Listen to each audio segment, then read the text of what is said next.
Walk into a typical high school classroom, and you will often see students who are physically present but entirely disconnected.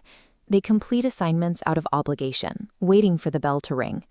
Much of this apathy stems from the deficit model of traditional education. On the first day of class, a student essentially starts with a 100%. From that moment forward, the only direction to go is down. This animated diagram tracks how that feels in practice. A student starts with a perfect score, and every mistake triggers a penalty. The points are subtracted, the grade plummets, and the focus shifts entirely to avoiding error. This punitive approach perfectly matches the physical layout of historical classrooms. These rigidly organized spaces were built to prioritize compliance and order. When the consequence for a wrong answer is a permanent deduction, students naturally avoid risk. They learn to stay quiet and avoid difficult challenges to protect their grade, conditioning them to be passive receivers of information. Gamification is an alternative structural logic. It applies specific game design elements, like rapid feedback and visible progression, into non-game environments like the classroom. This diagram illustrates a critical distinction. Game-based learning involves students playing a specific video game to learn.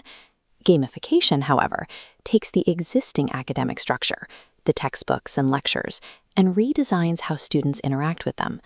You take structures like quests, leaderboards, and progress bars and wrap them around existing academic tasks. The academic subject matter stays the same. The change is in the design of the interaction, shifting the student's role from a passive observer to an active participant in their own progress. This animated progress bar shows the additive model. Students start at 0, gaining experience points as they develop skills. When a mistake happens, the score doesn't drop. Instead, it triggers a new pathway, allowing them to try again. Visible effort correlates to visible progress. In the humanities, a history unit on the American Revolution becomes a narrative quest. Students analyze primary sources to reach the next chapter of the story, or earn specific badges for providing helpful peer feedback on an essay. In STEM subjects, this looks like tracking physical science lab skills through a progressive series of mastery level-ups. In math, students use progress bars to visualize their growth through different concepts, rather than seeing red ink corrections on a page. Implementing these systems does not require expensive software. A corkboard covered in physical mission cards, paper badges, and choice boards is just as effective as a digital platform. By shifting to an additive XP model, educators tap into the core psychological drivers of progress and agency, making the often invisible process of learning tangible. A common concern is that gamification only works for the most competitive students, but effective game design relies on providing multiple pathways to success, appealing to a wide spectrum of motivations. To create an inclusive system, educators design for 4 distinct player archetypes. This radar chart maps out those profiles. Achievers thrive on progress bars and efficiency. Explorers search for hidden content or extra challenges. Socializers focus on collaboration and group tasks, while creators want the freedom to design their own projects. When a classroom architecture offers tasks for all 4 zones, it provides a psychological hook for every type of learner to stay engaged with the material.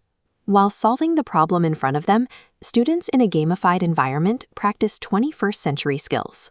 They develop resilience by trying again and learn strategic decision-making through the choices they make in their quests. However, these benefits only emerge from deliberate design. There is a danger of pointsification, treating game elements as superficial decoration.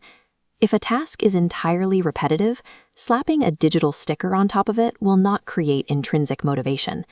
A boring worksheet with a progress bar is still just a boring worksheet. To be effective, gamified mechanics must be aligned with clear learning goals. Students need meaningful choices and opportunities to reflect on how their actions helped them progress. Gamification is a deliberate architectural choice.